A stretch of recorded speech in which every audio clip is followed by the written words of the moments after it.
বিসমিল্লাহির রহমানির রহিম। আশরাফুল লার্নিং সেন্টারের পক্ষ থেকে সবাইকে স্বাগত। আজকে আমরা প্রমাণ করব a to the power 0 equal 1 প্রমাণ। জানা আছে a to the power x by a to the power x equal 1। কেননা কোনো একটি রাশিকে সেই রাশি দ্বারা ভাগ করলে তার মান সর্বদাই 1 হয়। সেক্ষেত্রে আমরা বলতে পারি a to the power x by a to the power x equal 1।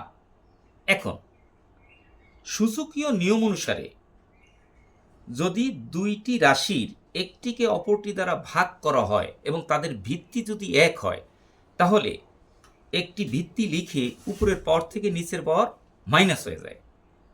তাহলে আমরা লিখতে পারি a to the power x minus x equal 1।